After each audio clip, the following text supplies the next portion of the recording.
নমস্কার বন্ধুরা, আজকে আমার চ্যানেলে আপনাদের স্বাগত জানাই। আজকে আমি কচু দিয়ে তেলাপিয়া মাছ দিয়ে ঝোল দেখাবো আপনাদের। তার জন্য লাগবে মানকচু, আলু, পেঁয়াজ কুচি, লঙ্কা ঘষে নিয়েছি, তেলাপিয়া মাছ ভেজে নিয়েছি।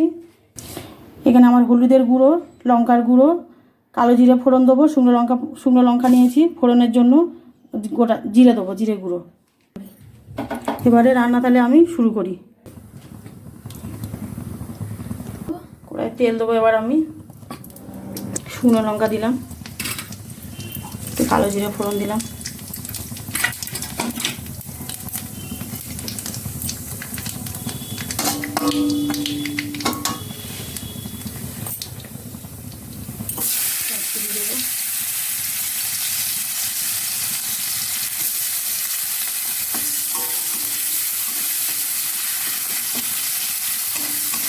কুচিটা লাল লাল হয়ে গেলে আমি আলুটা দেবো।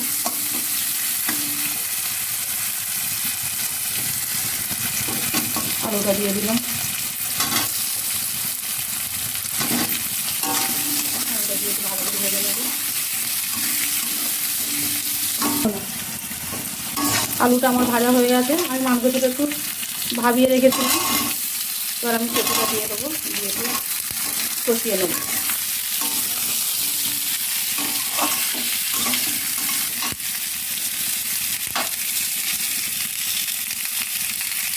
নুন দেবো,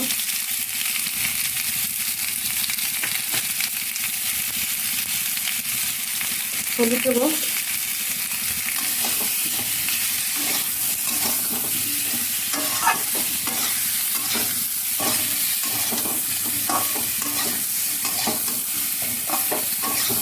এখানে মাংসগুলো ভাবিয়ে নিয়েছি। অনেক সময় মাংসটি গালে ধরে তো, তাই সেই মাংসগুলো আমি ভাবিয়ে নিলাম। তাহলে এমনিও আমাদের একটু গালে ধরে, তাই আমরা ভাবিয়ে নিলাম। এবার আমি জিরে গুঁড়ো দেবো,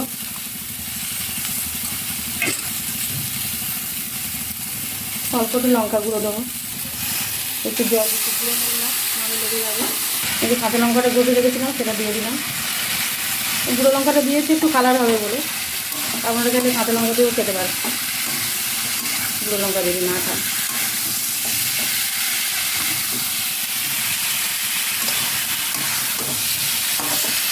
এটা আমার কষে আমি একটু গরম জল করে রেখেছিলাম, তো গরম জলটা দেবো।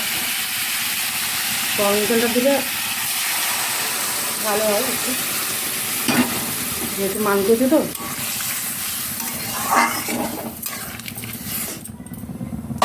ঢাকা দেবো, ঢাকা দিয়ে সিদ্ধ করে নেব, কিছুক্ষণ পর ফিরে আসছি। এবার সিদ্ধ হয়ে গেছে। এবার আমি মাছগুলো দিয়ে দেবো একটা একটা করে।